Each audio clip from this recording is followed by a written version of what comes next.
Listo, profe, ya. Cristian, por favor, envíeles a los demás para que puedan entrar. Haga el favor. Listo, ya. Profe, ya lo enviaron al grupo. Ya, listo. Entonces podemos comenzar, ¿listo? Listo.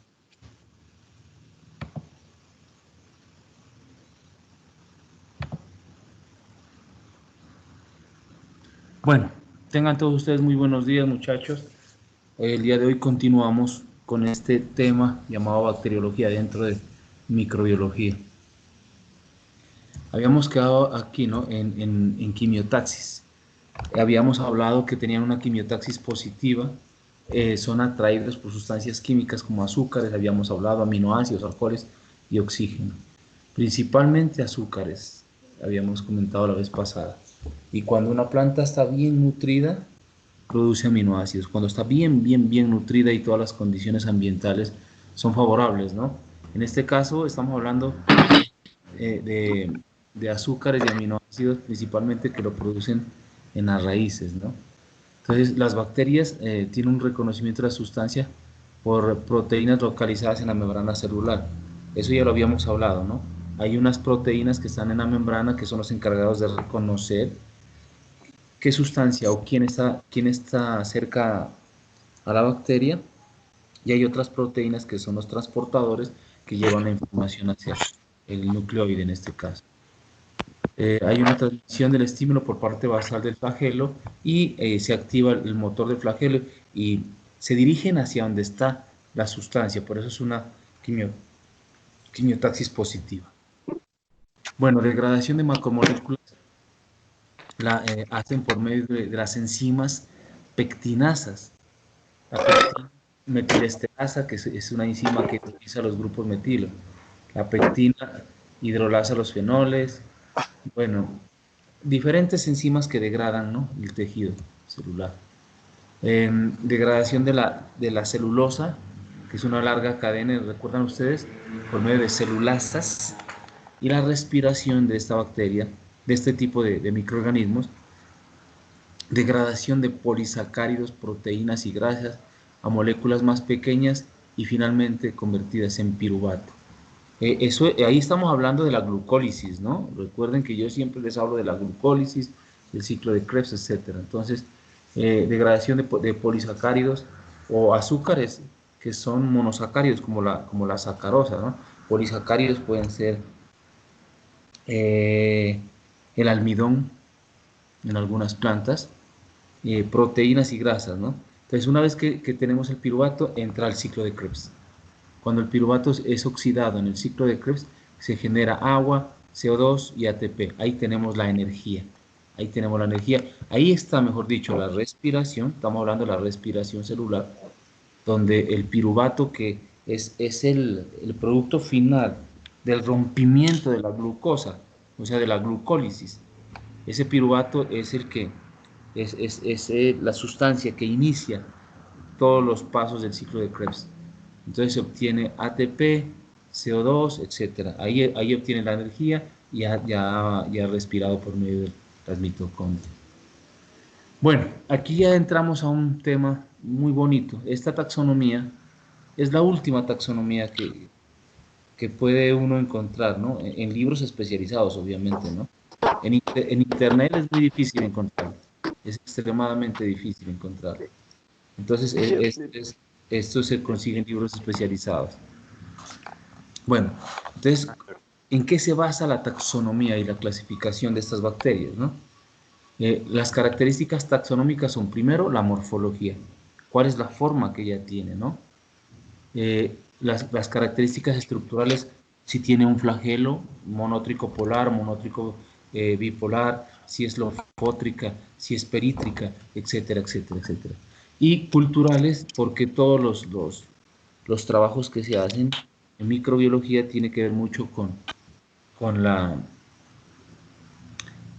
trabajos en laboratorio, lo que es sacar la bacteria del tejido vegetal, cultivarla, o sea, aislarla, la bacteria del tejido vegetal, aislarla en medios de cultivo. Entonces, en los medios de cultivo vamos a ver la característica cultural, que es la forma de la colonia, cómo tienen los bordes, si son lisos, aserrados, si la colonia es en forma de torta o en forma de, por decir algo, bueno, en forma de torta, el color de las colonias, si es clara, amarilla, café, etcétera, etcétera.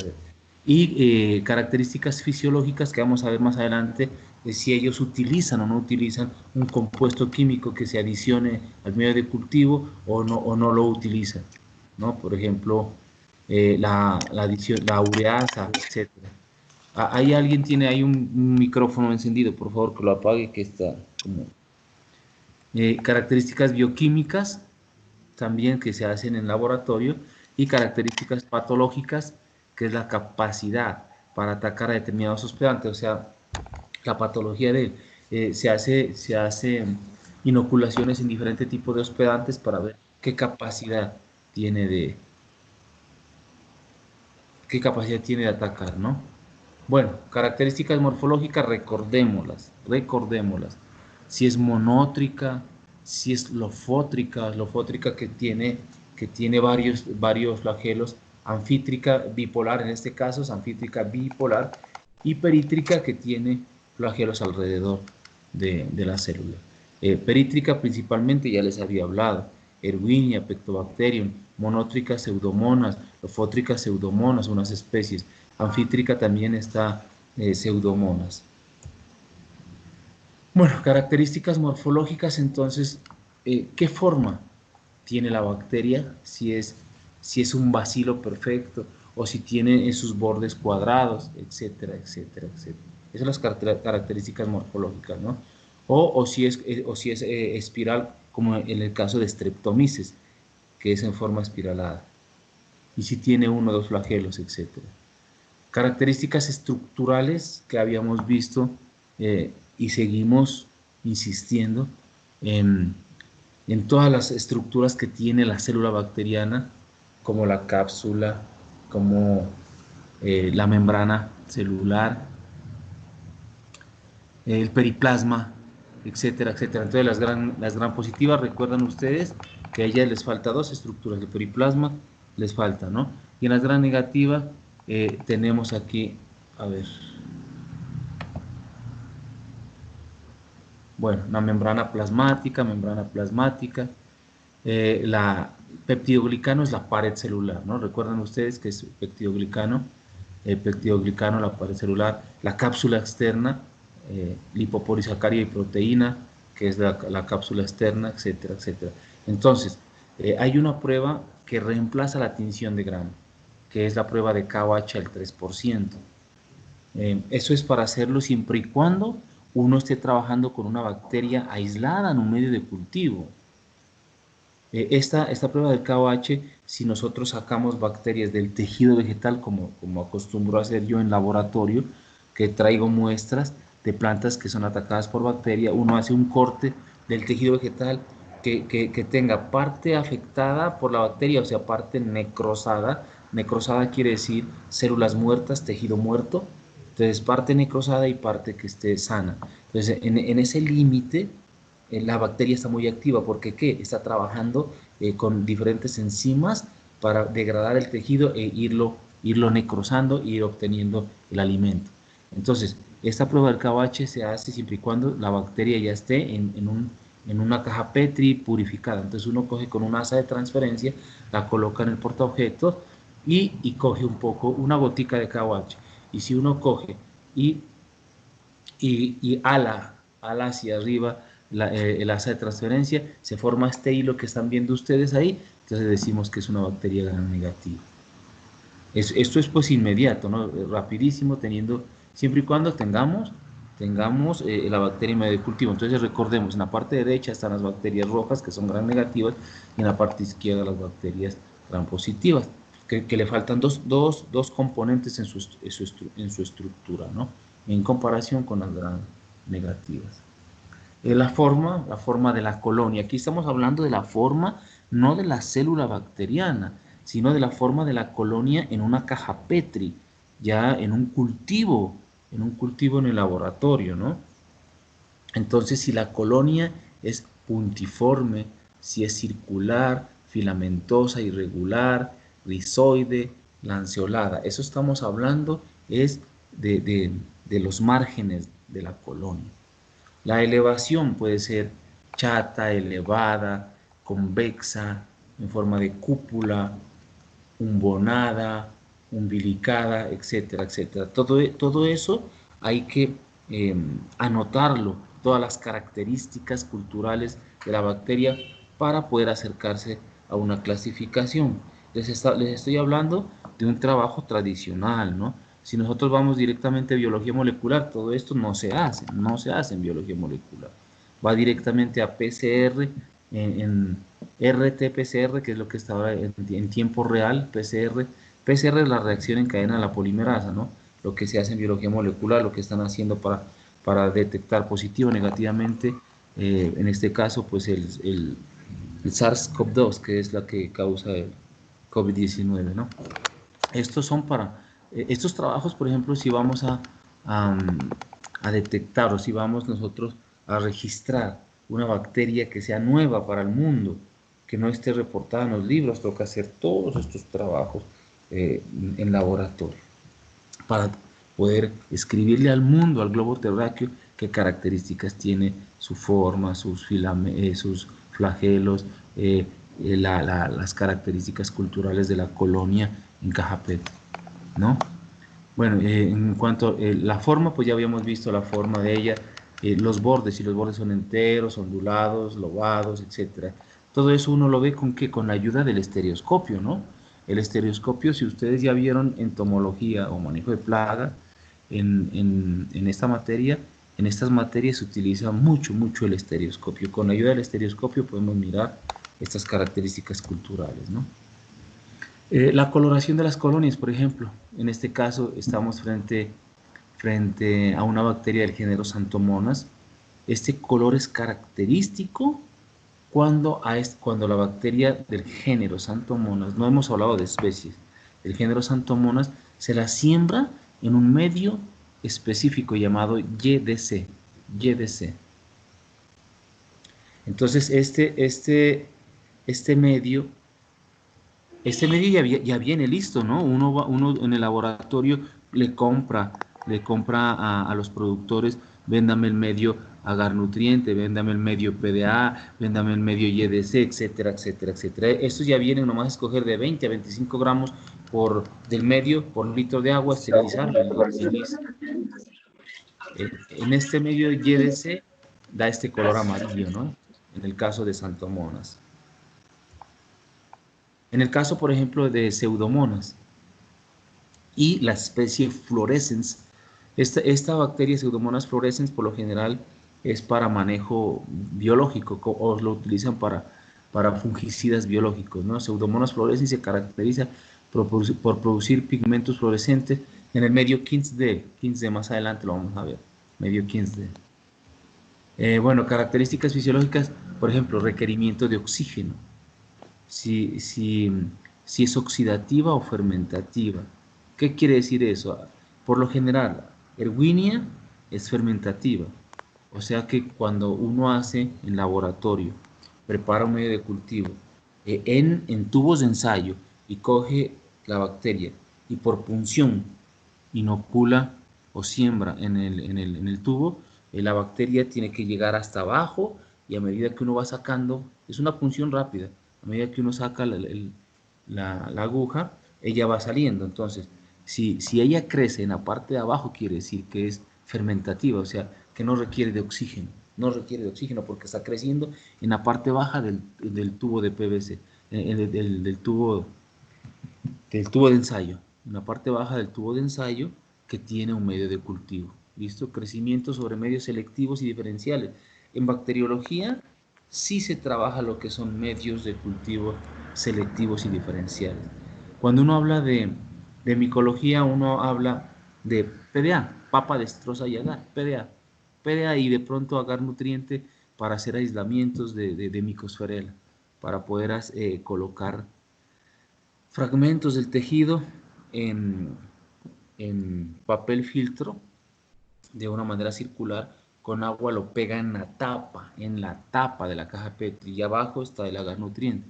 Entonces, desde la tapa uno coloca el tejido vegetal y él llega y ¡fum! Descarga a las ascosporas, las descarga, las, las, las dispara al agar nutriente. Y en el agar nutriente ya uno puede ver qué tipo de ascospora es, si es unicelular, bicelular, etcétera, etcétera, etcétera. La temperatura óptima, las bacterias tienen una temperatura óptima, un pH óptimo, degradación de polisacáridos y de proteínas, utilización de citrato, hidrólisis de urea, fermentación del azúcar, actividad oxidasa y catalasa, reducción del nitrato. Aquí en bacteriología sí se trabaja laboratorio, pero a la lata. Por ejemplo, la reacción oxidación-fermentación. La mayoría de las bacterias fitopatógenas tienen metabolismo oxidativo. O sea, ellas crecen en la parte superficial de un medio de cultivo. En esta prueba tenemos el control, en la parte izquierda el control está en el centro, el inoculado y el inoculado. En la parte derecha inoculado, en la parte izquierda inoculado. Si ustedes se dan cuenta, en la parte izquierda cambia de color, diciéndonos que esta bacteria es fermentativa. En la parte derecha tenemos el control y los dos inoculados. Entonces ahí dan positivo los dos, quiere decir que es fermentativa también. Bueno, de acuerdo a la reacción de oxidación-fermentación, el metabolismo oxidativo, ¿no? O sea, el que necesita de oxígeno, que requiere de oxígeno para vivir. Entonces está el género Acidoborax, Agrobacterium. Agrobacterium ya les había hablado, ¿no? Que es la que, Agrobacterium tumefaciens, que causa agallas en la base de los tallos y la están utilizando en los laboratorios para poder producir proteínas y anticuerpos, etcétera, etcétera. Burkholderia es una especie relativamente, es un género relativamente nuevo. Clavibacter es muy viejo. Pseudomonas, antiguo. Ralstonia, nuevo. Streptomyces, Xanthomonas y Xylophilus, ¿no? Estos géneros, 1, 2, 3, 4, 5, 6, 7, 8, 9 géneros, son oxidativos, tienen un metabolismo oxidativo. O sea, ¿qué quiere decir? Que ellos necesitan de oxígeno para poder vivir. Y el metabolismo fermentativo, o sea, los que no necesitan de oxígeno, está Clostridium bacillus. Ahí, en este caso les he hablado, la clase pasada les he hablado de bacillus, que son benéficos, que se utilizan para formular fungicidas, ¿no? Entonces, a bacillus amyloliquefaciens es una especie, ¿no? Erwinia sí es patógena. Y Pantoea también es, Pantoea y Pectobacterium son dos géneros nuevos que salieron de Erwinia, que salieron de unas especies de Erwinia. Entonces, Erwinia, Pantea o Pantoea y Pectobacterium son fermentativos. Y Bacillus y Clostridium, para que ustedes recuerden que Bacillus amyloliquefaciens, lo van a mirar ustedes con mucha frecuencia en la formulación de los nuevos fungicidas. Bueno, aquí en estas características generales vamos a ver las características bioquímicas, características usadas para diferenciar los géneros de las bacterias fitopatógenas que crecen sobre medios estándares, ¿no? Por ejemplo. Entonces, en bacteriología se utiliza mucho laboratorio, mucha bata, mucho laboratorio en bacteriología. O sea, en el sentido de que se utiliza la microbiología como tal. En cambio, en micología uno lo que hace es montar a microscopio, hacer improntas, hacer cortes y muy poco acude a las siembras en medio de cultivo, porque si nosotros observamos las conidias, las ascosporas, bacilliosporas, las podemos mirar al microscopio y comparamos con los libros, decimos este es el género tal. Pero en bacteriología sí, uno sí sale experto en laboratorio. Entonces, está por ejemplo, ¿qué característica o carácter gram positiva? O sea, ¿qué bacteria se tiñe de color azul después de hacer la tinción de gram? Entonces está Streptomyces, que recuerdan ustedes que es como, tiene una forma espiralada, como un resorte de carro, Streptomyces, Bacillus que les acabo de decir a ustedes, Bacillus subtilis, Bacillus amyloliquefaciens, que son en este caso ¿qué? Benéficas para formar fungicidas, ¿no? Clostridium, que es fitopatógena, es gram positiva. Clavibacter, que es muy conocida, muy conocida, Clavibacter, es positivo. Por ejemplo, Clavibacter, vamos, de aquí en adelante, vamos a empezar a hablar de una especie que es Clavibacter michiganensis, y tiene una subespecie, Clavibacter michiganensis, forma especial, michiganensis, ¿no? Ella ataca mucho tomate de invernadero. El día que ustedes salgan como profesionales y se dediquen a la parte agrícola, porque ustedes tienen varios campos de acción, la parte forestal y en la parte agrícola. El día que vayan a trabajar en la parte agrícola y vayan a dar asistencia técnica a los tomateros de invernadero, que hay invernaderos inmensos, hoy en día hay invernaderos de 1 hectárea. Cuando yo era asistente técnico de tomate hace muchos años, fui uno de los primeros en dar asistencia técnica a los tomateros. Habían invernaderos de 1000 metros cuadrados, 2000 metros cuadrados. En ese tiempo hablaban de 1000, 2000 plantas. El que más tenía plantas era 6000 plantas, era un invernadero en San Bernardo. Yo atendía a esos invernaderos y nosotros hicimos, de acuerdo a las curvas de absorción de nutrientes. Yo no sé si ya han visto ustedes fertilidad o van a ver fertilidad de suelo. De acuerdo a la curva de absorción de nutrientes, nosotros hacíamos las tablas para el fertirriego, porque en tomate se utiliza fertirriego todos los días de la semana, de lunes a viernes. Bueno, entonces Clavibacter michiganensis es una bacteria que afecta bastante en tomate. El resto, Agrobacterium, Xylophilus, Xanthomonas, Burkholderia, Ralstonia, Pseudomonas, Pantoea y Erwinia son gram negativas, o sea que se tiñen de color rojo. Desde ahí comienza uno a dividir en 2 cajones. En el cajón de las rojas pongo las gram negativas y en el cajón de las azules las gram positivas.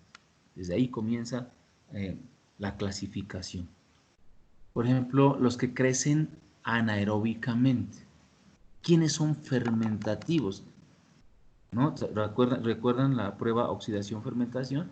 ¿Quiénes crecen anaeróbicamente? Entonces, Erwinia, Pantoea crecen anaeróbicamente. Está Clostridium, Bacillus, Bacillus, ellos son anaeróbicos.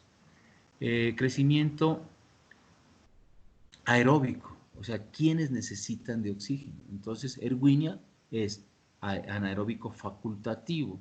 ¿Qué quiere decir? No es anaeróbico estricto, no es anaeróbico estricto Erwinia ni Pantoea. Entonces, Erwinia puede crecer en ausencia de oxígeno o en presencia de oxígeno. Entonces, por eso da positivo en crecimiento anaeróbico y crecimiento aeróbico. Pantoea, la misma historia, positivo, así, todas dan positivas menos Clostridium. Clostridium es anaeróbico estricto, Entonces, desde ahí empieza uno a tamizar los géneros de las bacterias. Colonias que crecen y dan una pigmentación amarilla sobre el medio YDC o NBY. Entonces, ¿quiénes dan crecimiento amarillo? Únicamente el género Pantoea, Xanthomonas y Xylophilus y Clavibacter. Ellas dan un color amarillo cuando se las siembra en el medio YDC o NBY. Colonias mucoides sobre YDC a 30 grados centígrados está Acidoboras, está Ralstonia, está Agrobacterium y Clavibacter. Pigmentos fluorescentes en el medio KB. ¿Qué significa? Kings B.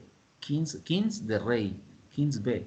¿Quién da únicamente Pseudomonas y específicamente la especie fluorescens, ¿no? Un pigmento fluorescente que no es difuso en el medio de cultivo sobre Kings B.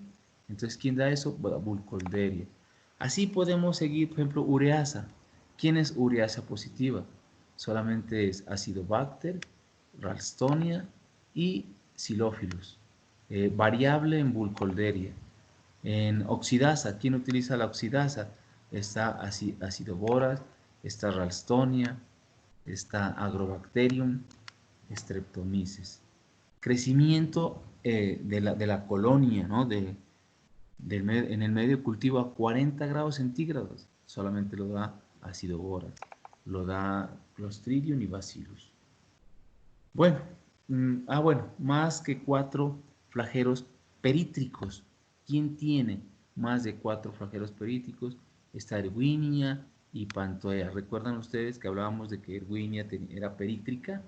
Entonces Erwinia y Pantoea tiene más de 4 flagelos perítricos. Crecimiento sobre DIM agar es un medio. ¿Quién crece en? Solamente Agrobacterium. ¿Quién forma esporas? Solamente Clostridium y Bacillus. Por eso los fungicidas que se formulan a base de Bacillus aprovechan esta formación de esporas, ¿no? Que se llama endosporas, para poder formularla. En micelio aéreo solamente ¿quién? Streptomyces. Entonces, todas estas pruebas me van haciendo que yo coloque a los aislamientos que tengo en laboratorio en varios cajones diferentes, bueno, les anticipo, hay un manual de laboratorio para trabajar bacterias fitopatógenas, el manual de bacterias fitopatógenas de Chad.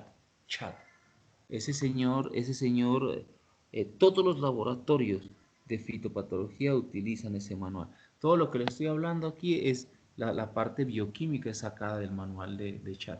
Entonces, uno que hace en laboratorio tiene su manual, abre su manual y empieza a trabajar su manual. Ese manual está en inglés, obviamente. Empieza a trabajar ese manual y con ese manual del señor Chad, ustedes pueden coger una bacteria que no tienen ni idea qué género es y qué especie es, y con el manual de Chad, haciendo todas estas pruebas bioquímicas, llegan al género y llegan a la especie de la bacteria, haciendo todo gram positivo, crecimiento aeróbico, anaeróbico, etcétera, etcétera, etcétera. Bueno, entonces, ya pasamos lo de oxidación, fermentación, etcétera, ¿no? Entonces, ¿quiénes son positivas y quiénes son negativas? Ya miramos quiénes son oxidativas y quiénes son fermentativas.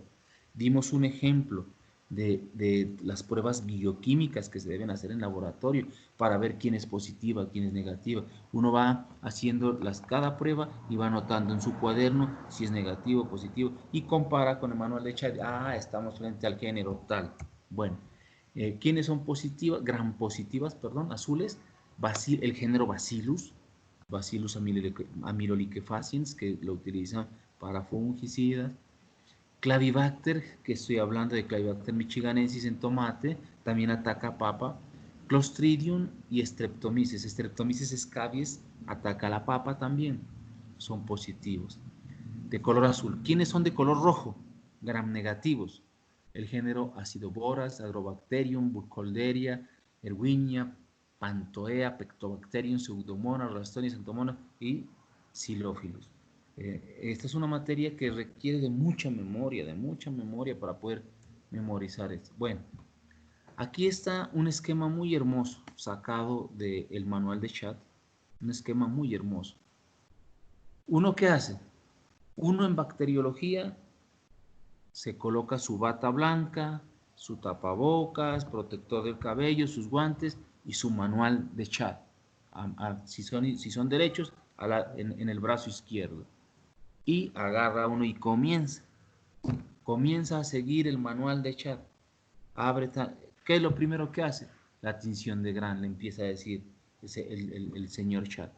Vamos a hacer la tinción de Gram. Hay que adicionar durante 1 minuto violeta de genciana.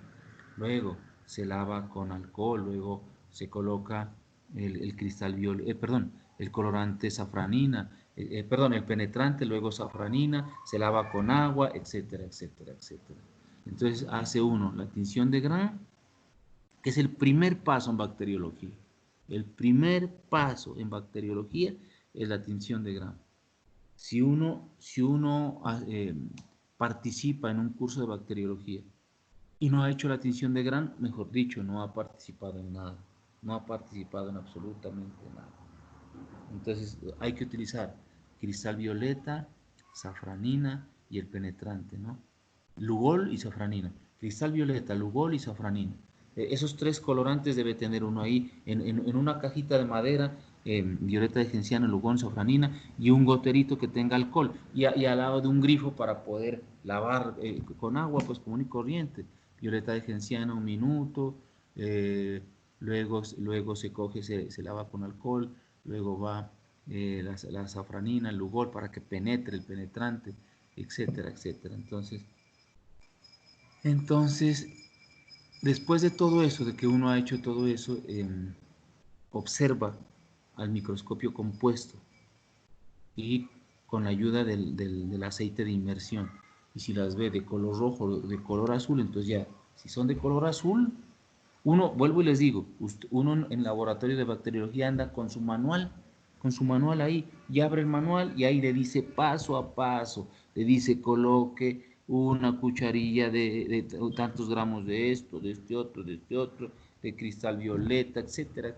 En bacteriología lo bueno es que está ese manual que a uno lo lleva paso a paso, paso a paso. Por eso en bacteriología uno no memoriza los procedimientos porque ahí está el manual. Albert Einstein algún día dijo, en alguna ocasión dijo, ¿para qué memorizar las cuestiones de laboratorio si existen los manuales? Entonces, ese esfuerzo lo dejo para otras cosas que tengo que memorizar. Acá tenemos que abrir el manual de chat y trabajar con él.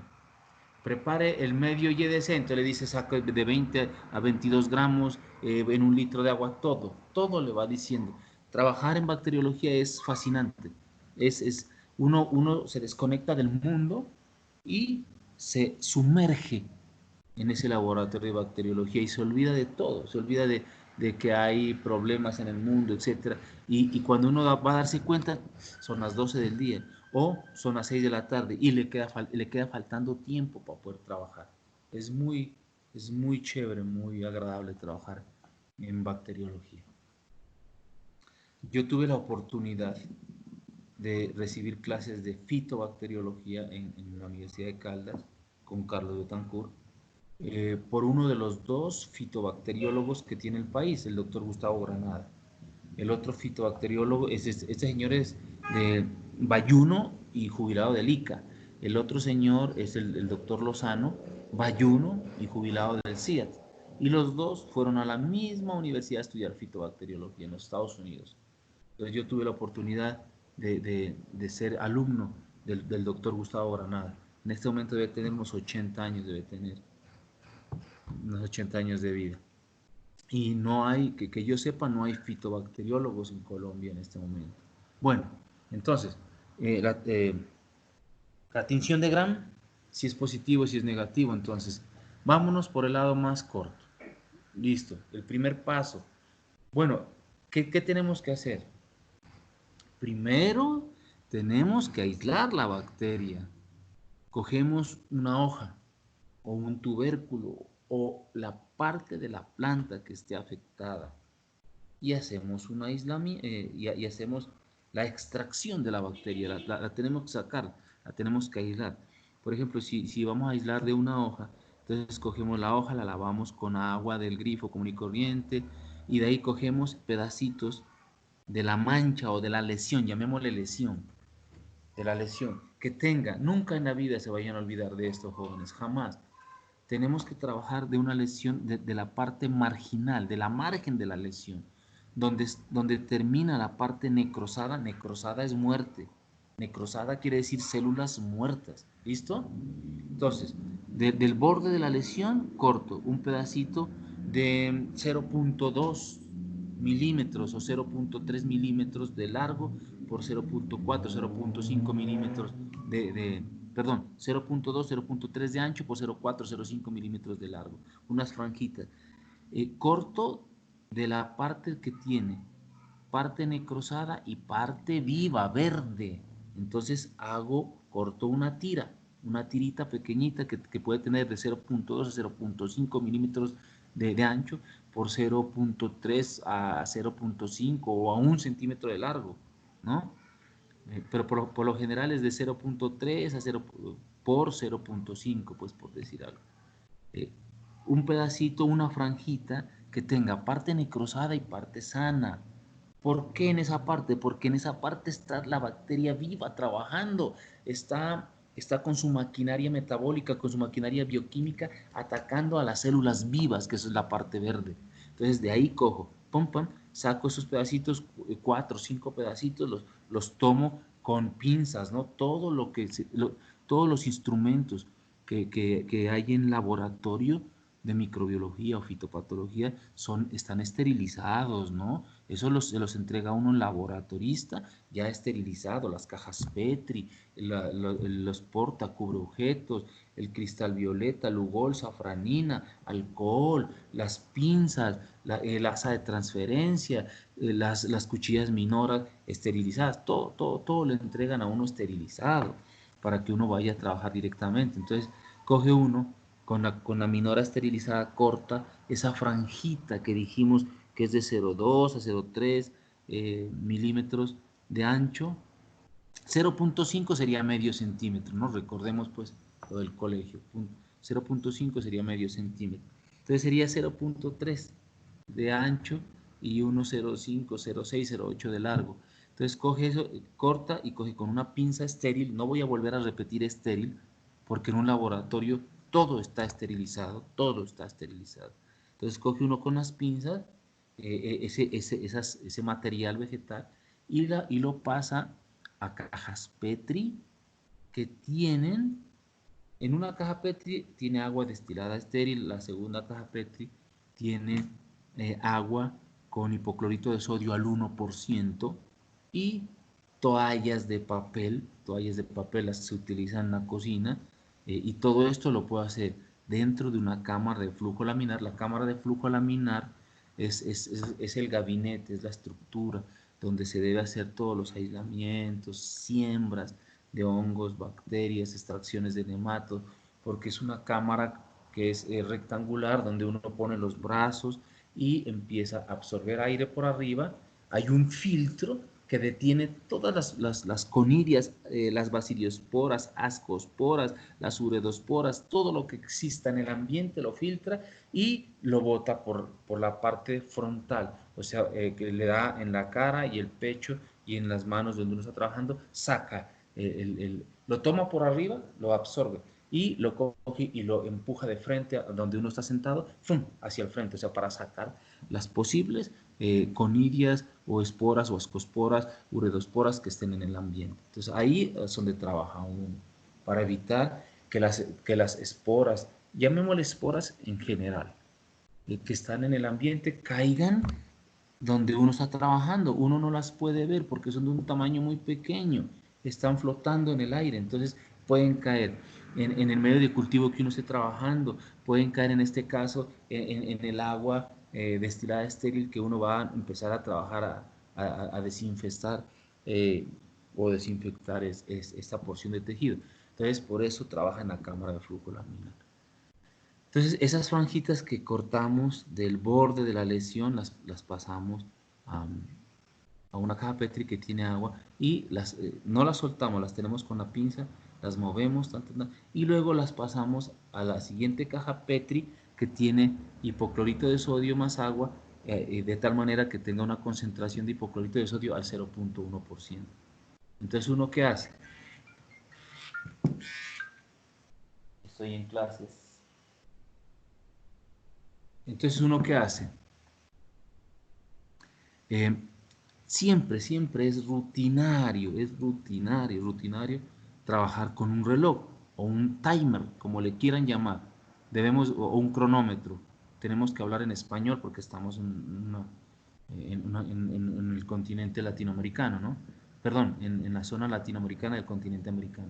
Entonces, tenemos que hablar en español, pero hay mucha gente que dice el timer, o sea, el reloj o en el celular con el cronómetro. Entonces, ¿qué pasa? Cogemos esas 5 piezas o 5 cortes que hicimos de esa lesión y en agua destilada estéril las enjuagamos y las pasamos al hipoclorito de sodio. Hoy en día está muy de moda el hipoclorito de sodio por lo de ese bendito, maldito virus. Bueno, entonces uno las coloca tan y con el timer coge 5, o sea, un minuto, programa que suene al minuto, a los 2 minutos, a los 3 minutos, a los 4 minutos y a los 5 minutos. Entonces, sonó un minuto, saca la primera pieza uno. ¿Pum? y la coloca en una toalla de papel. Listo. Esa fue esterilizada durante 1 minuto. ¿Listo? De ahí vuelve a sonar el minuto 2, saca el segundo corte y lo pone a secar. Minuto 3, saca el tercer corte. Minuto 4, el cuarto corte. Y minuto 5, el quinto corte. ¿Por qué hacemos eso? Porque no sabemos qué contaminantes en el ambiente donde estaba sembrado el cultivo que nos traen a nosotros, qué tipo de contaminantes o qué carga de contaminantes tiene.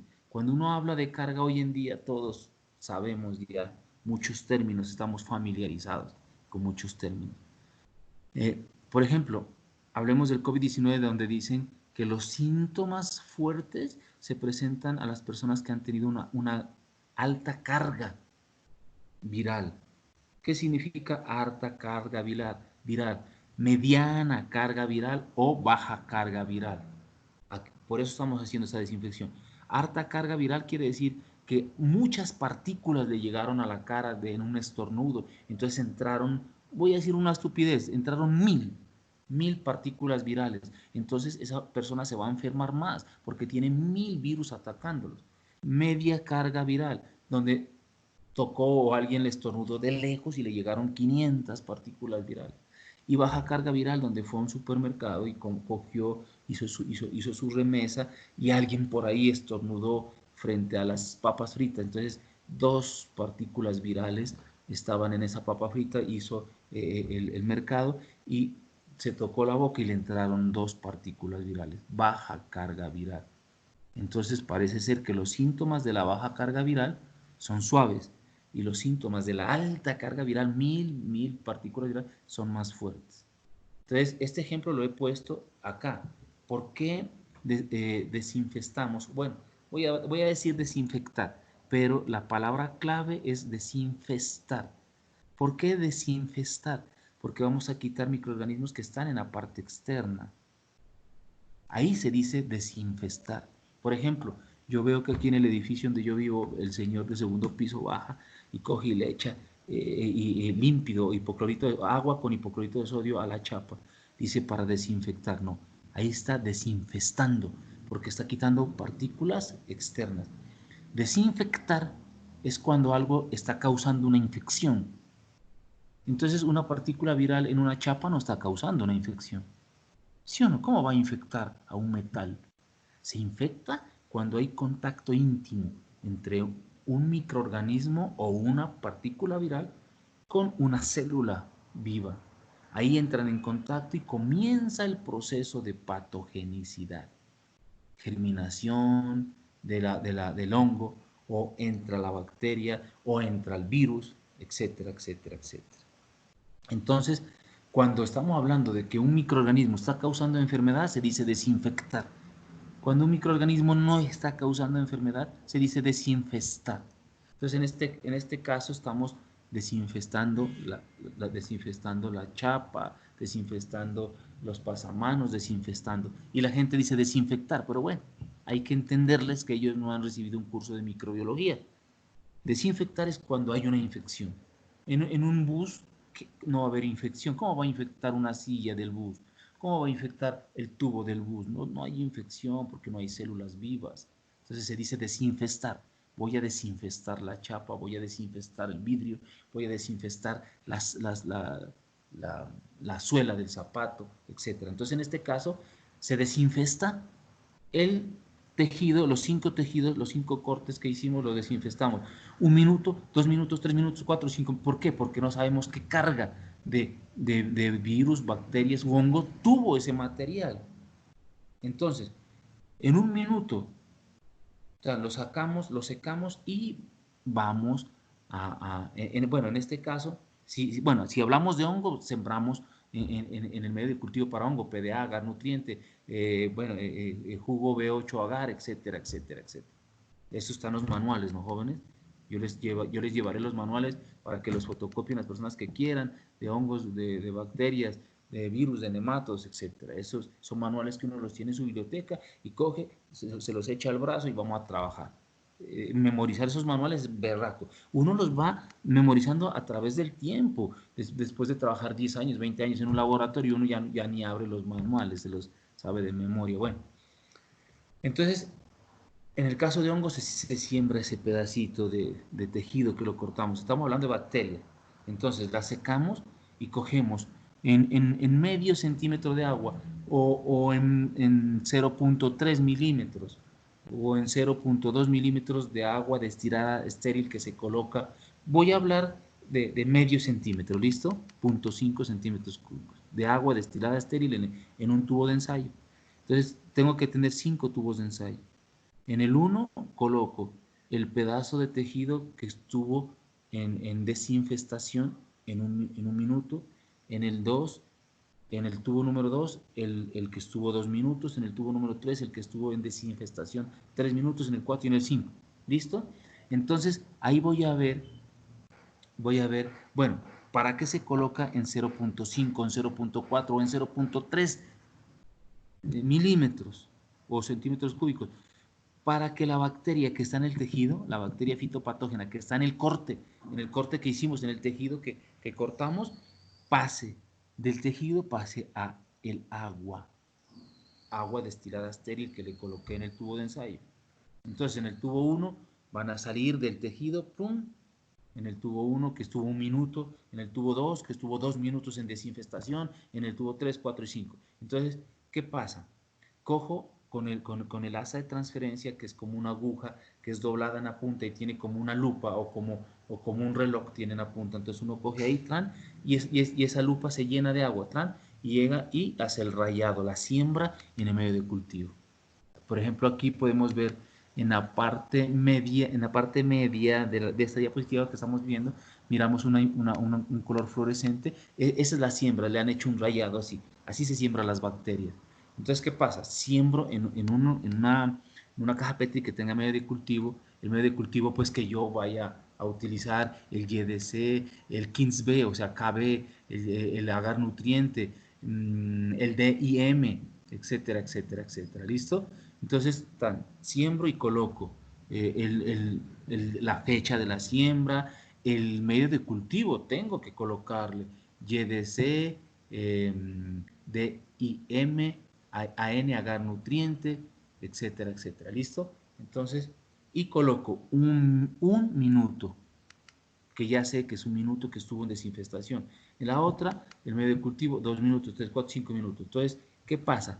De esas cinco cajas Petri que tienen 5 cargas bacterianas, de la cual en la 1 estuvo 1 minuto en desinfestación, la 2, 2 minutos y la 5, 5 minutos. Entonces miro el resultado de la siembra. ¿Cuál es más pura? ¿En cuál está la bacteria que estamos trabajando más pura? Entonces, si en 1 minuto ella salió pura, uno dice, el tejido vegetal que yo trabajé no tenía mucha carga de infección, de bacterias, de hongos, etc. O si tenía mucha carga, el que estuvo 5 minutos me va a dar más puro. Tenía mucha carga bacteriana, entonces el de 5 minutos me dio más puro. El de 1 minuto y 2 minutos súper contaminado de otras bacterias, de hongos. Entonces por eso se hace eso en laboratorio, para ver cuál de todas ellas me da un cultivo puro. En el primer paso, de buenas a primeras, no vamos a obtener un cultivo puro. Entonces cogemos y miramos de dónde está menos contaminado, y cogemos con el asa de transferencia o la asa de transferencia, cogemos, tocamos la colonia y volvemos a rayar en otro medio de cultivo nuevo, estéril, para poderla purificar. Y ahí sí ya tengo la bacteria pura. ¿Listo? Entonces, ya tengo la bacteria pura.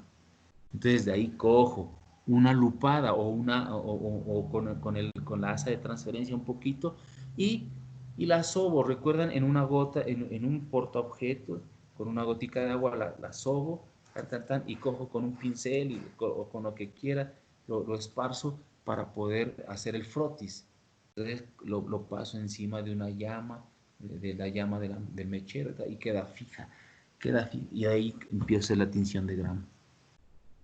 Entonces está violeta de genciana, lugol y safranina. La safranina es de último, ¿recuerdan?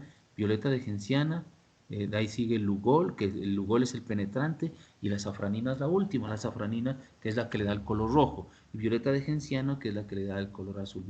Violeta de genciano, recuerden que es un minuto, luego coge y se lava con alcohol, luego va el lugol que es el penetrante, se lava con agua, y de ahí va la safranina que es el color rojo. Bueno, entonces después de hacer el proceso de tinción de gran, que están los manuales, están sus diapositivas, uno en bacteriología abre sus diapositivas, sus manuales y empieza a trabajar bien concentradito. Entonces, si dio color azul o dio color rojo, en este caso que dé color azul, todo lo que les he dicho, todo este paréntesis que les he dicho es para poder comenzar a explicar este diagrama para hacer una, una clasificación taxonómica, poder llegar a género de una especie, de una bacteria tal.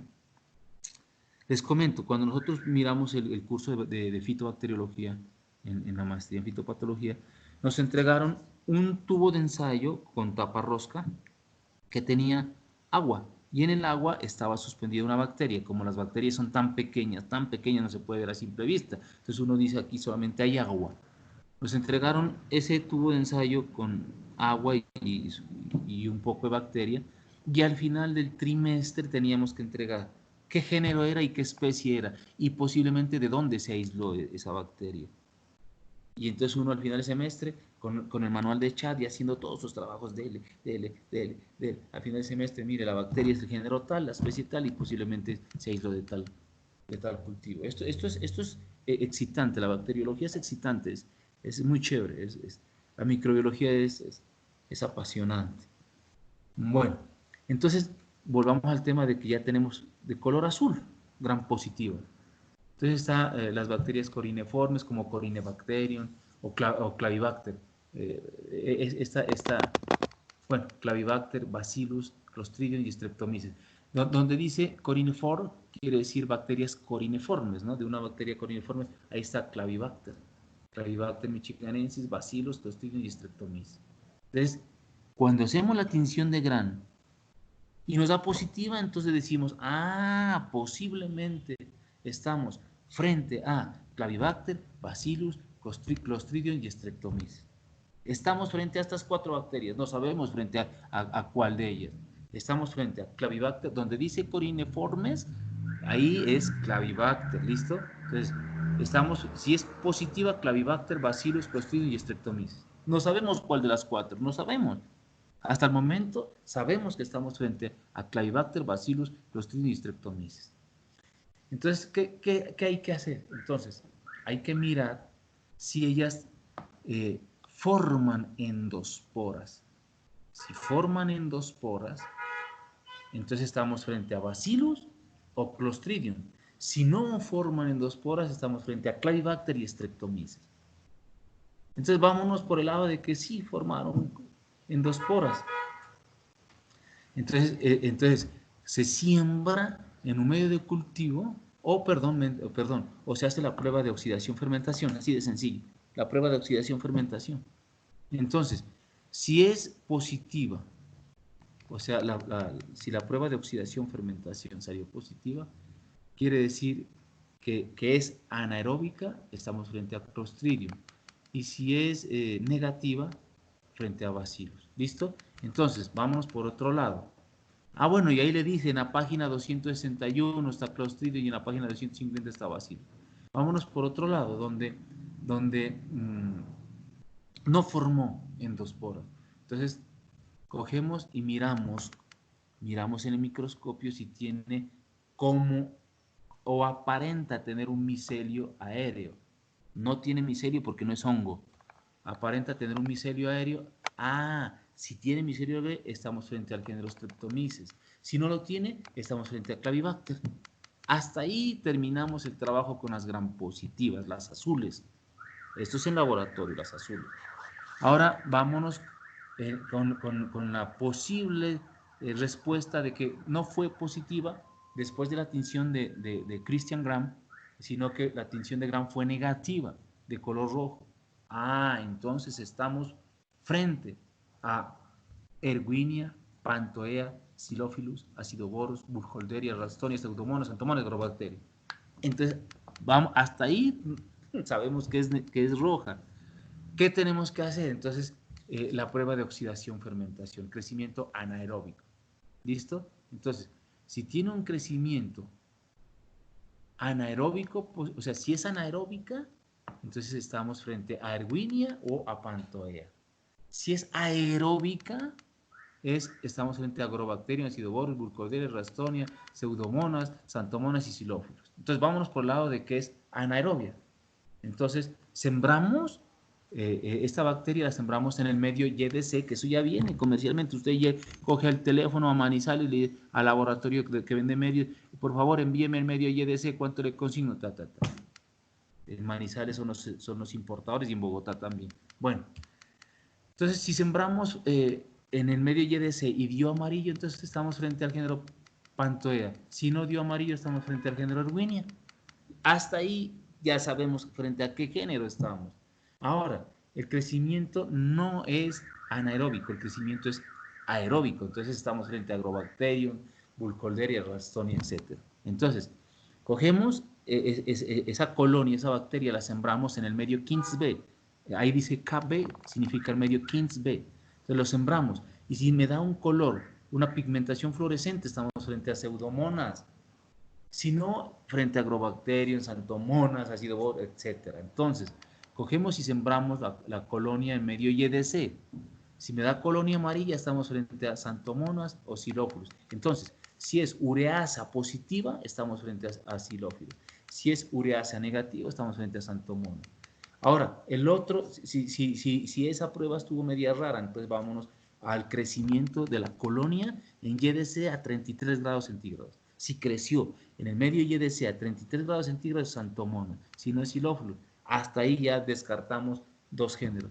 Ahora, entonces las colonias no son amarillas en YDC o en agarnutriente. Entonces seguimos trabajando Agrobacterium, Burkholderia, Ralstonia. Si crece positivamente en el medio DIM, estamos frente a Agrobacterium. Ya, hasta ahí llegamos al género. Si no crece en ese medio de IM, entonces estamos frente a Acidoborus, Burkholderia, Ralstonia. Entonces, vamos a hacer una prueba que es la utilización de la arginina y betaína. Entonces, si es positiva la utilización de la arginina y la betaína, estamos frente a Burkholderia. Eso se prepara, los medios de cultivo allá, se le agrega arginina y betaína y llega y se siembra la bacteria. Todo es en laboratorio. O sea, esto es hermoso. Bueno, y si es positiva Burkholderia, si no, estamos frente a Ralstonia o Acidoborus. Y si esta colonia crece a 40 grados centígrados, es Acidoborus y no Ralstonia. Miren de hermoso esto, miren de hermoso esto. Esto no se les pregunta de memoria, no. Ah, bueno, haciendo un paréntesis, me llamaban, me decían que ustedes tienen que pasarle al profesor Javier Alpaiza, perdón, sí, él es el director del programa, ¿no? Que tienen que pasarle, muchachos, cómo desean ustedes que se los evalúe, ¿no? Eso ya me imagino que ustedes ya estén al tanto de eso. Entonces, que ustedes tienen que pasarle al profesor Paisa, al profesor Javier, perdón, al Javier no, al profesor Javier, que cómo desean ustedes que se los evalúe. Esto no les voy a preguntar de memoria, esto es jodido, esto lo maneja uno ya después de 20 años. Bueno, entonces ustedes tienen que haberle pasado al profesor Javier cómo desean ustedes que se los evalúe, porque esta materia virtualmente es muy berraco, esto toca laboratorio a la lata para poder llegar a esto. Bueno, miren de hermoso esto, como uno en laboratorio, en un buen laboratorio, obviamente, ¿no? Que le suministren todos los medios de cultivo que uno le dice. Mire, le dice al laboratorista, prepáreme YDC. El laboratorista pues es experto, por eso es laboratorista. Lo más probable es que sea microbiólogo o ayudante del laboratorio. Entonces, por favor, para el día tal necesito tantas cajas del medio YDC, necesito tantas cajas del medio 15B, necesito tantas cajas del medio agar nutriente, necesito tantas cajas del medio de IM, necesito tubos de ensayo que tenga, que se le adicione arginina y betaína, etcétera. Entonces el laboratorista le entrega a uno todo. Y uno ya con los estudiantes empieza y a mirar si es positivo o negativo, positivo o negativo, positivo o negativo, y puede llegar hasta género. Si seguimos trabajando con el manual de chat, llegamos hasta especie. Hasta especie. Esto es extraordinario. Esto es extraordinario. Bueno, en cuanto a la nomenclatura, eh, recuerdan ustedes, ya tienen que haber pasado por botánica, etcétera, género y especie, ¿no? La especie son poblaciones representadas por cepas que tienen un elevado grado de semejanza a nivel genético, morfológico, metabólico, bioquímico y estructural, que este nombre viene en latín.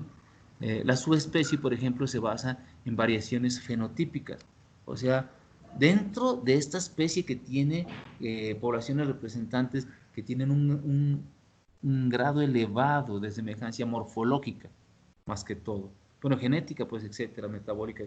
Entonces, si tiene alguna variación fenotípica, entonces decimos que es una subespecie. Clavibacter michiganensis, su especie michiganensis. Clavibacter michiganensis, su especie Cepedonicum. Bueno, un patovar es una variación patogénica. ¿Qué significa eso? ¿Qué significa una variación patogénica? ¿Qué significa eso? Por ejemplo, que una especie de una bacteria solamente ataque al tomate de árbol, no ataque a las demás solanáceas. Es una variación patogénica. Solamente ataca al tomate de árbol y no ataca a las demás. Entonces, patovar, tal patovar. Luego va el clasificador de la... Bueno, vamos a colocar un ejemplo. Género, especie, patovar, que el patovar es la variación patogénica, recuerdan ustedes, ¿no? Entonces dice, Santomonas campestris patovar vesicatoria. Solamente ataca al tomate. Vesicatoria solamente ataca al tomate. No ataca a otras especies. Santomonas campestris, patovar vesicatoria. Santomonas campestris, patovar cucurbite, solo a estas cucurbitáceas. Santomonas campestris, patovar fragaria, solamente ataca a la fresa. Pectobacterium carotoborum, subespecie carotoborum. ¿Qué quiere decir subespecie? Que tiene una variación morfológica, ¿no? Entonces, Pectobacterium carotoborum, subespecie carotoborum, que causa la pudrición del tubérculo de la papa. Bueno, aquí sí comienza lo más bonito. ¿Por qué me parece a mí lo más bonito? Eh, esto aparentemente, esta materia que estamos viendo es súper complicada, aparentemente, porque tiene muchos nombres, muchas vainas, pero es bonito, ¿por qué? Porque ya nos adentra a una organización, a una organización, en este caso, pues de los microorganismos que atacan a los forestales y a los cultivos. Y, y esta clasificación es la última, la última, la última, la última, la última, la última. Esta clasificación es la última que existe en el globo terráqueo. Entonces, esto es para que ustedes lo tengan, lo empiecen a trabajar poco a poco. Anteriormente yo preguntaba esta clasificación y entonces me di cuenta que era muy difícil, que la gente perdían muchas personas la materia, entonces uno poco a poco va flexibilizando más, ¿no? Lo único que quiere uno es que tengan ustedes esto y que les sirva para el futuro profesional. O sea, las bacterias se clasifican según su forma de nutrición, su morfología, sus características bioquímicas y moleculares, ¿no? Hoy en día, con las pruebas moleculares se llega directamente a un género y a una especie. Entonces, estamos frente al dominio procariota, ¿no? Recuerden ustedes, procariota porque no tiene una membrana nuclear definida. ¿Recuerdan? Listo.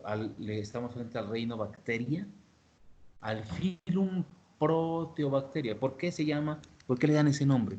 Filum proteobacteria, porque ahí están englobadas las bacterias que son gram negativas, las que son de color rojo. ¿Listo? Filum proteobacteria. Clase alfa proteobacteria. ¿Por qué le dan esa clasificación a alfa proteobacteria?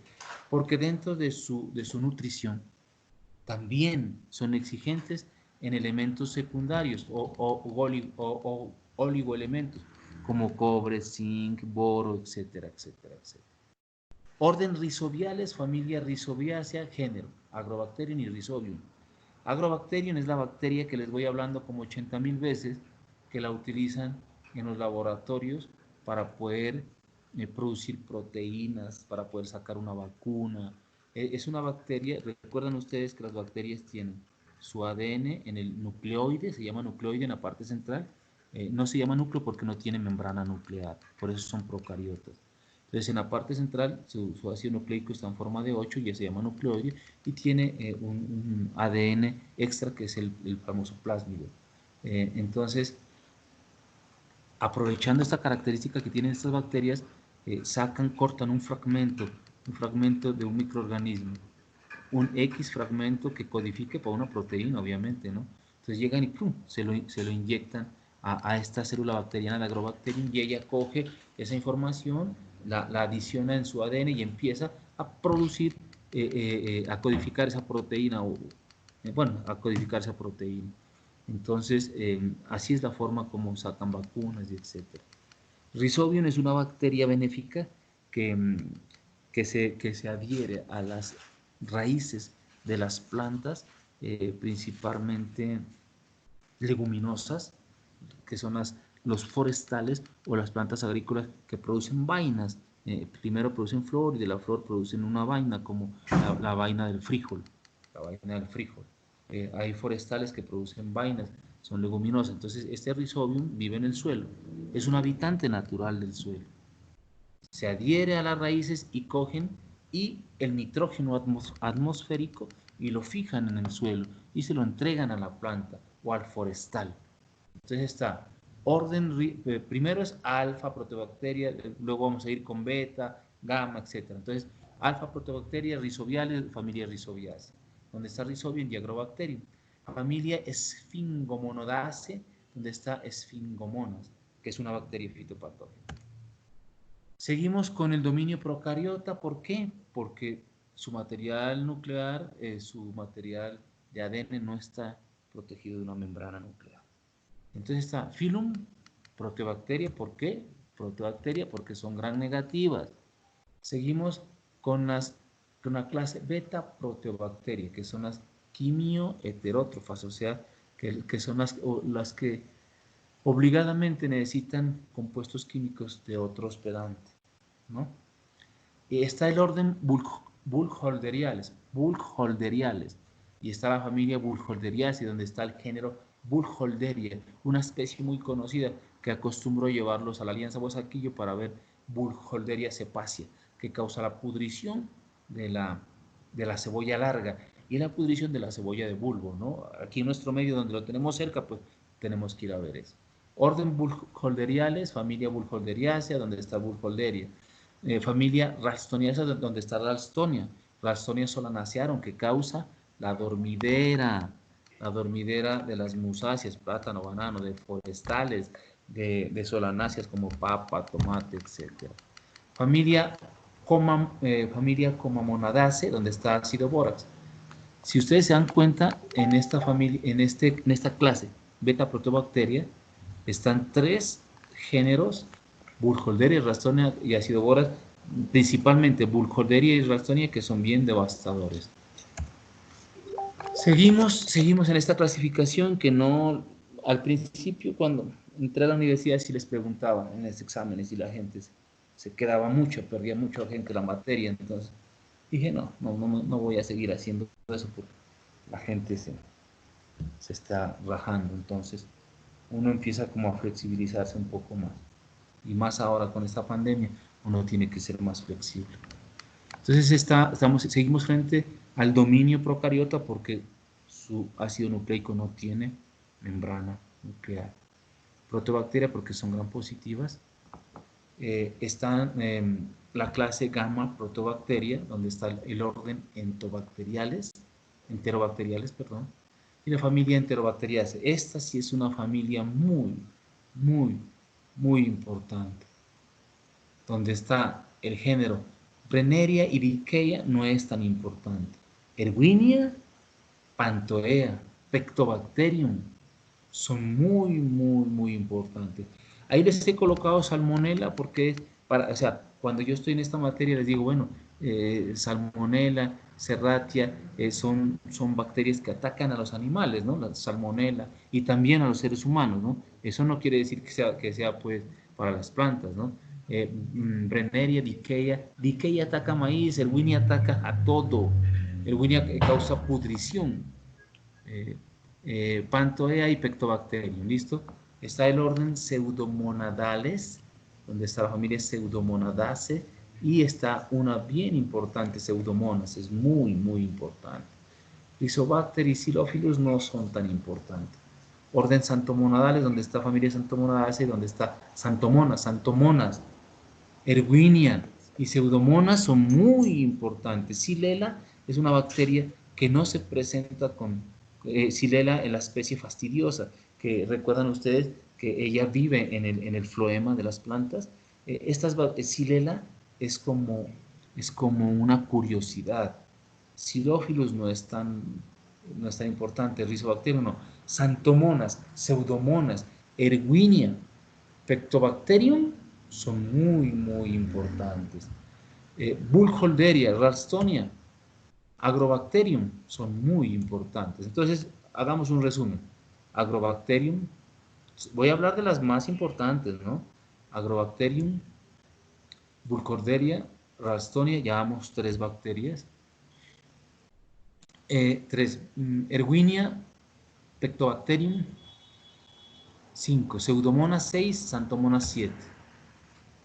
Hasta ahí sería lo de memorizar 7 bacterias, ¿no? Vuelvo a repetir. Agrobacterium, que es la primera, alfa protobacteria. De beta protobacteria está Burkholderia, Ralstonia, vamos 3. Erwinia, 4. Pectobacterium, 5. Pseudomonas, 6. Santomonas, 7. Hasta ahí vamos 7. ¿Listo? Ahora ya cambiamos, ya no proteobacteria, sino el filum Actinobacteria. ¿Por qué? Porque son gram positivas y tienen una alta relación de, bueno, son gram positivos. Está la clase Actinobacteria, orden Actinomycetales, familia Microbacteriaceae. Ahí está Leishmania, Curtobacterium, Ratayibacter, la única, para mí, importante, Clavibacter. Gran positiva, recuerdan que hablábamos de Clavibacter michiganensis, su especie michiganensis, que ataca el tomate de mesa, y las personas que van a trabajar en invernaderos de tomate tienen que pararle bola a esta bacteria. Con esta creo que son 8, vamos 8. Familia Micrococaceae, Atrobacter, familia Nocardiaceae, Rhodococcus, familia Streptomycetacea, Streptomyces. De esta diapositiva, Clavibacter y Streptomyces, de esta diapositiva. Repitamos. Vamos. Agrobacterium, 1. Burkholderia, 2. Ralstonia, 3. Erwinia, 4. Pectobacterium, 5. Pseudomonas, 6. Santomonas, 7. Clavibacter, 8. Streptomyces, 9. 9 bacterias importantes. Más fácil que en los hongos. En los hongos, como 200 géneros que miramos, acá son 8, dije, o 9. Más fácil, ¿cierto? Ahora estamos frente al filum Firmicutes. Este filum Firmicutes también son gram positivas. Está la clase Bacilli o Firmibacteria, donde está el orden Bacillales y donde está el género Bacillus, que este Bacillus es para que sepan dónde está ubicado, porque ustedes lo van a mirar en fungicidas de 4ª generación o de 5ª generación, donde ya vamos a empezar a trabajar Bacillus amyloliquefaciens. ¿Listo? Este Bacillus es más que todo para fungicidas. 9, este Bacillus 10, y clase Clostridia, orden Clostridiales, Clostridiaceae, Clostridium, no. Entonces, son 9 bacterias. Son 9. Agrobacterium, 1. Burkholderia, 2. Ralstonia, 3. Erwinia, 4. Pectobacterium, 5. Pseudomonas, 6. Santomonas, 7. Clavibacter, 8. Streptomyces, 9. Bacillus, 10. 10, no más.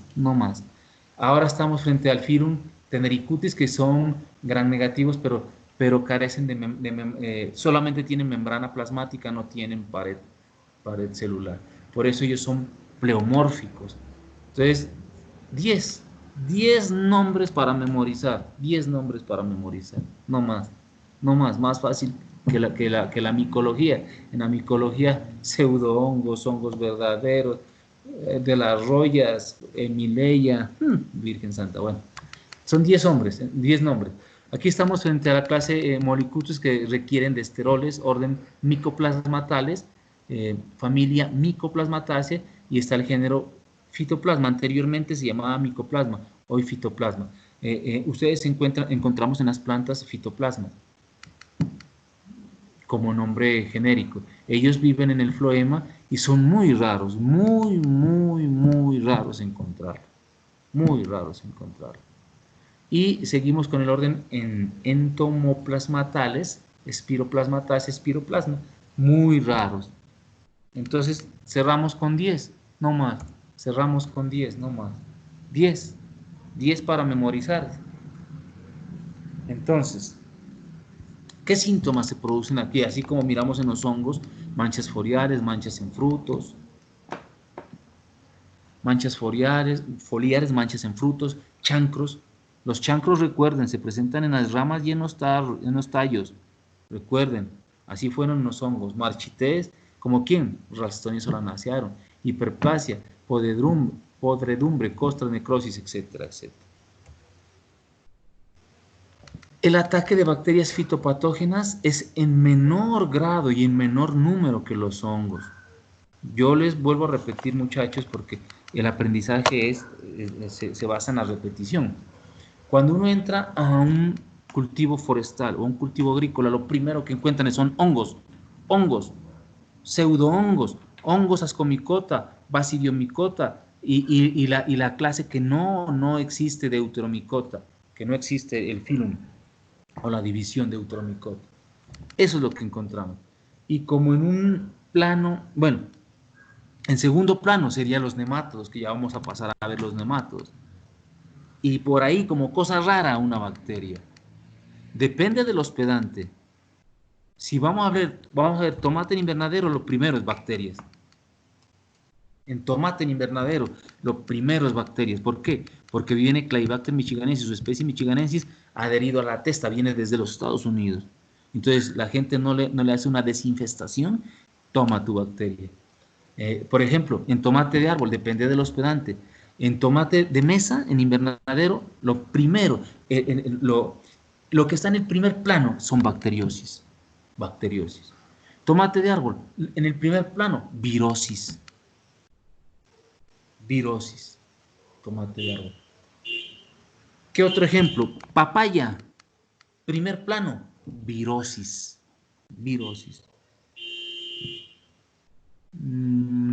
Esos dos ejemplos serían de bacteriosis, tomate de mesa, Estoy hablando de un promedio, de un parámetro estoy hablando, ¿no? Por ejemplo, si ustedes van a comprar semilla de frijol de mala calidad, con pudriciones, con manchas, tome tu bacteriosis. No, estoy hablando de que partimos de material sano, de material de buena calidad, etcétera, etcétera, etcétera, ¿no? Estoy partiendo de un manejo agronómico o agroforestal adecuado. Entonces, si hablamos de un manejo adecuado, los casos que sobresalen: papaya, virosis; tomate de árbol, virosis; tomate de mesa, bacteriosis. Eso serían la norma a la excepción. Perdón, discúlpeme, la excepción a la norma. Eso sería la excepción a la norma. Del resto, entramos a un cultivo forestal, a un cultivo agrícola, y lo primero, lo que está en la primera línea de fuego, están los hongos, que son los que nos están esperando para atacarnos. O sea, es una forma pues que tengo yo de hablar para decirle que es una guerra entre hongos, bacterias, virus, nematodos para atacarnos. ¿Listo?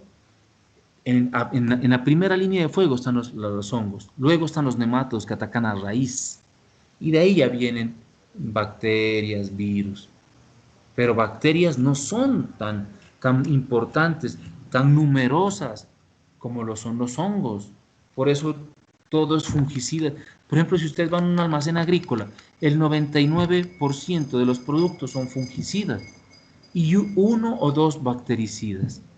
Acá no se dice antibióticos, antibióticos se dice en la parte pecuaria, o sea, para curar a los animales, y en la medicina, para hacer tratamiento de las enfermedades bacteriales a los seres humanos. Entonces se dice antibióticos. Acá decimos bactericidas. Dos bactericidas que se me vienen a la cabeza. Casumín, uno, que es un producto que viene del Japón, etcétera, etcétera. Y el otro, Cumbre, viene de México. Son dos bactericidas que tenemos. Casumín, que viene del Japón, obviamente en Colombia hay un importador y él se encarga de distribuirlo a todo el país. Y Cumbre, que es un antibiótico, es un bactericida que viene de México. Son dos productos que tenemos como bactericida. Y el 99% fungicidas. Fungicidas para pseudohongos y fungicidas para hongos verdaderos como ascomicota, bacillomicota, y lo que no existe, llamado deuteromicota, que no existe, que no lo deberían ni nombrar. Bueno, entonces esa es la línea de ataque.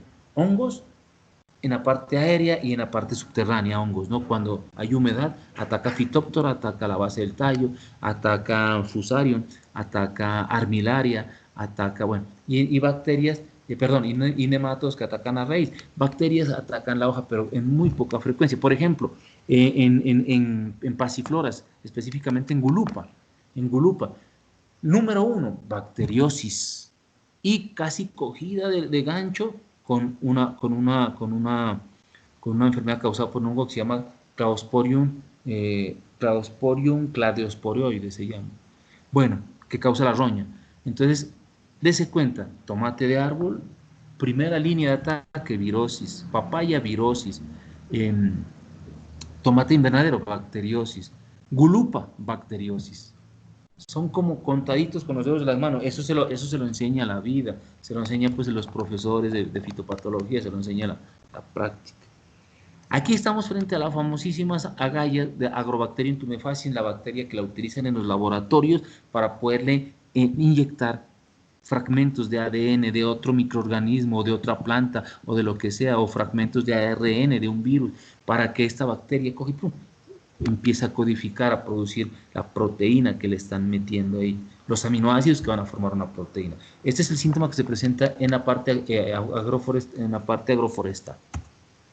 Lesiones en los frutos, por ejemplo, con Xanthomonas arborícola, Patovar pruni, que causa este manchado bacteriano.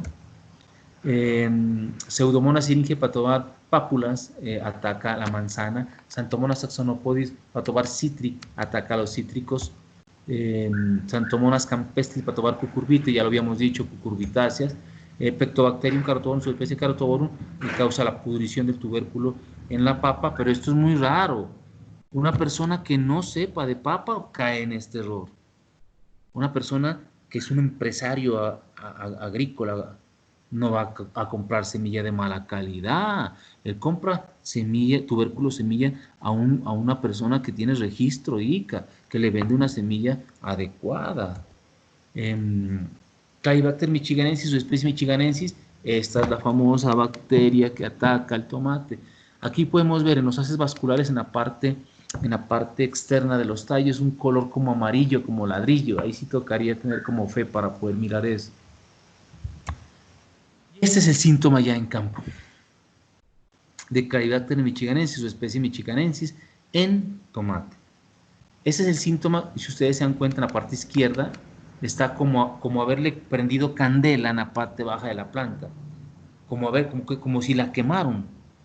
No sé si alguno de ustedes tiene el privilegio de venir del campo, de tener familia en el campo, porque hoy en día uno anhela vivir en el campo, no quiere vivir en la ciudad con toda esta polución, con todos estos problemas que hay. Uno anhela vivir en el campo, porque ahí hay más sanidad, menos contaminación, la vida es mejor.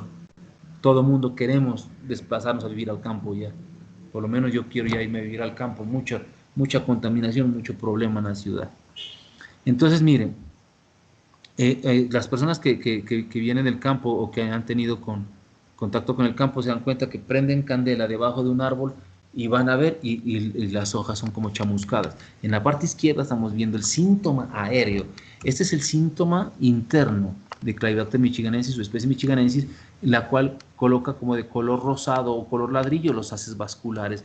Los haces vasculares se ubican, si ustedes miraron anatomía vegetal, si ustedes miraron o dentro de su biología les dieron algo de anatomía vegetal, los haces vasculares están ubicados en la parte externa, en los bordes del tallo. Y este ya es el síntoma aéreo, donde uno dice, esto parece que le hubieran echado herbicida o lo quemaron. Este es el síntoma de Clavibacter michiganensis, es desastroso, desastroso en tomate, desastroso.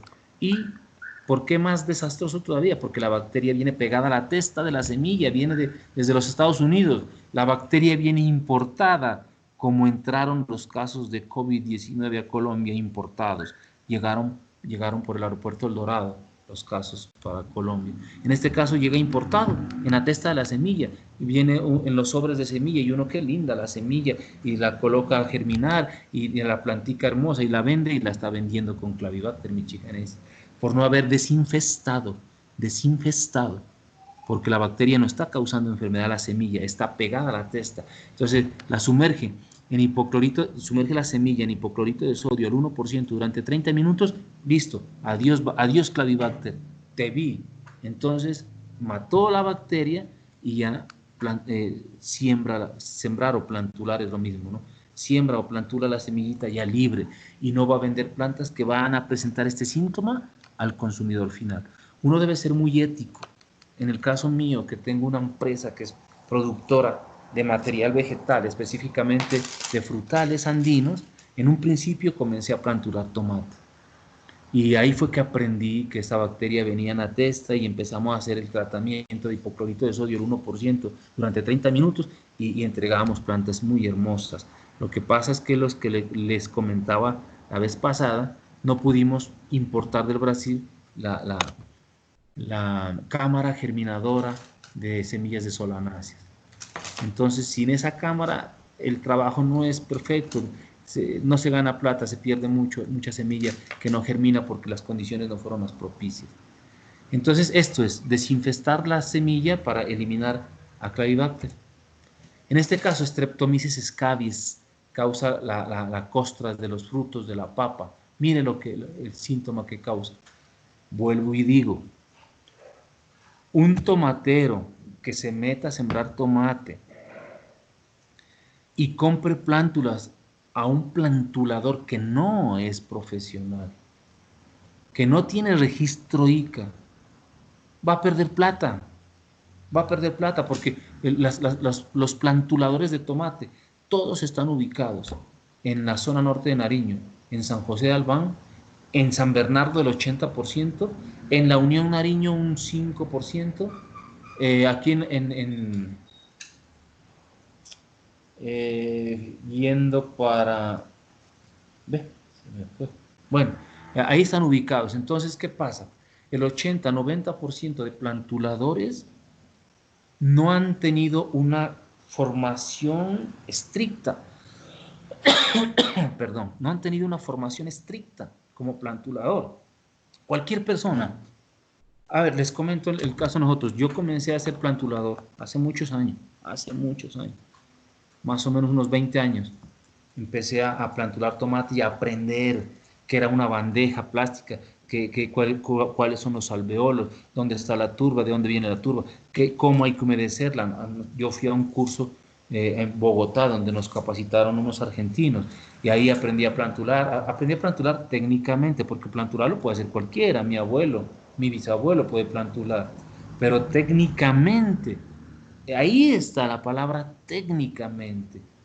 La palabra técnicamente diferencia entre un plantulador con ética y plántulas de excelente calidad que no presenten en el campo este síntoma. La mayoría de plantuladores, yo no estoy en contra de la no capacitación, no estoy en contra.